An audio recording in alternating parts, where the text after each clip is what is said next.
എനിക്ക് വ്യക്തിപരമായിട്ട് യാതൊരു വിധത്തിലും ജനറലി അങ്ങനെ സെക്ഷൽ ഹറാസ്മെന്റ് ഉണ്ടായിട്ടില്ല. പിന്നെ മീഡിയയിൽ മാത്രമാണ് സെക്ഷൽ ഹറാസ്മെന്റ് നിലനിൽക്കുന്നതെന്നുള്ള അഭിപ്രായം എനിക്കില്ല. എല്ലാ മൊത്തത്തിൽ നമ്മൾ സമൂഹത്തിലും ഏത് ജോലി സ്ഥലത്തും അത് കോർപ്പറേറ്റ് ആണെങ്കിലും മീഡിയ ആണെങ്കിലും എല്ലായിടത്തും പല ഷെയ്ഡുകളിലുള്ള സെക്ഷൽ ഹറാസ്മെന്റ് നിലനിൽക്കുന്നുണ്ടെന്ന് തന്നെയാണ് ഞാൻ മനസ്സിലാക്കുന്നത്. കൂടുതലും ഡോമിനേറ്റ് ചെയ്യുന്ന ആ ഒരു സീരിയൽ സിനിമ ആ ഒരു ഫീൽഡിൽ ആയതുകൊണ്ടാണ് ഞാൻ അതിനെ ഡിനേ ചെയ്ത് സംസാരിച്ചതല്ല, ഞാൻ എൻ്റെ പെർസ്പെക്റ്റീവ് പറഞ്ഞതാണ്.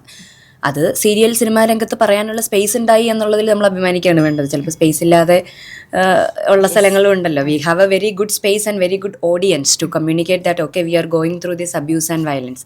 അതൊരു പോസിറ്റീവ് കാര്യമായിട്ടാണ് എനിക്ക് തോന്നുന്നത്. അത് ഇവിടെയാണ് കൂടുതൽ എന്നുള്ളതിനൊരു അടിസ്ഥാനമാണോ എന്നുള്ളത് എനിക്കറിയില്ല. ചെയ്യുന്നത് കൊണ്ട് മേ ബി അതായിരിക്കാം കൂടുതൽ എന്നുള്ള രീതിയിലാണ് കൂടുതൽ നമ്മൾ സംസാരിക്കുന്നു എന്നുള്ളതാണ് ഇപ്പോൾ വന്നിട്ടുള്ള വ്യത്യാസം. നമുക്ക് സംസാരിക്കാനുള്ള സേഫ് ആയിട്ടുള്ള സ്ഥലങ്ങൾ കൂടി വരുന്നു എന്നുള്ളതാണ്. It's A very positive thing. പിന്നെ ഇപ്പോൾ എൻ്റെ അടുത്ത് അല്ലാതെ ഇപ്പോൾ സീരിയലുമായിട്ട് ബന്ധപ്പെട്ടിട്ട് അല്ലാതെ എന്തെങ്കിലും കാസ്റ്റിങ്ങിൻ്റെ സാധനമൊക്കെ സംസാരിക്കുമ്പം ഡയറക്റ്റ്ലി ഇതുവരെ എൻ്റെ അടുത്ത് ആരും ഒരു നിങ്ങൾ സെക്ഷലി ഒന്ന് എന്തായാലും പറയുക അഡ്ജസ്റ്റ് ചെയ്യാൻ പറ്റുമോ എന്നുള്ള തരത്തിലുള്ള സാധനങ്ങൾ ഡയറക്റ്റ്ലി ചോദിച്ചിട്ടില്ല. എന്നാലും അതിൻ്റെ മുന്നേ വെച്ചിട്ടുള്ള അപ്പോൾ ചിലപ്പോൾ നിങ്ങൾ ഇങ്ങനെ വളരെ നല്ല വർക്കുകളൊക്കെ ആകുമ്പോൾ ചിലപ്പോൾ നിങ്ങൾക്ക് കംഫർട്ടബിൾ ആയിരിക്കില്ല. അപ്പോൾ ചിലപ്പോൾ അവരിങ്ങനെ കുറച്ചുകൂടി ഒന്ന് ലീനിയൻ്റ് ആവാനൊക്കെ പറയും. ആ ഒരു തരത്തിലുള്ള സംസാരങ്ങളൊക്കെ ഉണ്ടായിട്ടുണ്ട്. അതിന് എങ്ങനെ എഗെയിൻസ്റ്റ് ചെയ്തിട്ടുണ്ടായിരുന്നത്, ഒപ്പോസ് ചെയ്ത് എങ്ങനെയായിരുന്നു? അത് കോണ്ടെക്സ്റ്റ് അനുസരിച്ചാണ്. ഒബ്വിയസ്ലി ഞാനങ്ങനെ ഭയങ്കര ഷൗട്ട് ചെയ്യുന്ന രീതിയിലുള്ള ഒരു സിറ്റുവേഷൻ എനിക്ക് ഉണ്ടായിട്ടില്ല.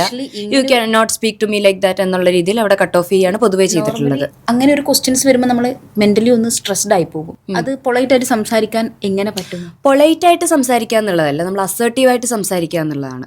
അതായത് ഇപ്പം നിങ്ങൾ എൻ്റെ അടുത്ത് നോട്ട് ദീപ്തി, ഇപ്പം മറ്റൊരാൾ എൻ്റെ അടുത്ത് വന്നിട്ട് ചോദിക്കുകയാണ്, നിങ്ങൾ ചിലപ്പോൾ കുറച്ച് ലീനിയൻ്റ് ആയിട്ട് നിൽക്കുകയാണെങ്കിൽ നിങ്ങൾക്ക് വളരെ നല്ല അവസരങ്ങൾ ഉണ്ടാവും എന്ന് പറയുന്ന സമയത്ത് you cannot speak to me. നിങ്ങൾക്ക് എൻ്റെ അടുത്ത് അങ്ങനെ സംസാരിക്കുക എന്നുള്ളത് ഡിസ്റെസ്പെക്ട്ഫുൾ ആണ്. And we will not be having any further conversations. അത് വർക്കുമായി അങ്ങനെ ഒരാളുടെ അടുത്ത് എന്നെ സംബന്ധിച്ച് എനിക്ക് പിന്നീട് അസോസിയേറ്റ് ചെയ്യാൻ പറ്റില്ല. അത് എന്നെ സംബന്ധിച്ച് എനിക്ക് ചിലപ്പോൾ അത്തരത്തിലൊരു പ്രിവിലേജ് ഉള്ളതുകൊണ്ടായിരിക്കാം. അങ്ങനെ എല്ലാ മനുഷ്യർക്കും പിന്നീട് ചിലപ്പോൾ അങ്ങനെ ഇപ്പോൾ ജോലി നമ്മൾ ഒരു പ്രൈം കരിയറായിട്ട് നിൽക്കുന്ന ഒരു സമയത്ത് നമുക്ക് ജോലി കിട്ടുന്ന ഒരു ആക്സസിനെ കട്ട് ചെയ്യൽ എല്ലാവർക്കും എളുപ്പമുള്ളൊരു കാര്യമല്ല. അത് പൂർണ്ണമായിട്ട് തന്നെ ഞാൻ മനസ്സിലാക്കുന്നു, ആളുകളുടെ ഹെൽപ്ലെസ്നെസ് എന്ന് പറയുന്ന ഒരു അവസ്ഥ. എന്നെ സംബന്ധിച്ച് എനിക്ക് വന്ന സമയങ്ങളിൽ എനിക്ക് അതിനോട് ലീനിയൻ്റ് അവിടെ, അതായത് അഡ്ജസ്റ്റ് ചെയ്യാനുള്ള സ്ഥലത്തിലല്ല, ആ മനുഷ്യരെ കട്ട് ചെയ്യാനുള്ള എല്ലാ തരത്തിലുള്ള പ്രിവിലേജും ഉണ്ടായിരുന്നത് കൊണ്ട് എനിക്ക് വളരെ അസേർട്ടീവായിട്ട് സംസാരിക്കാൻ പറ്റുമായിരുന്നു ആ സമയത്ത്.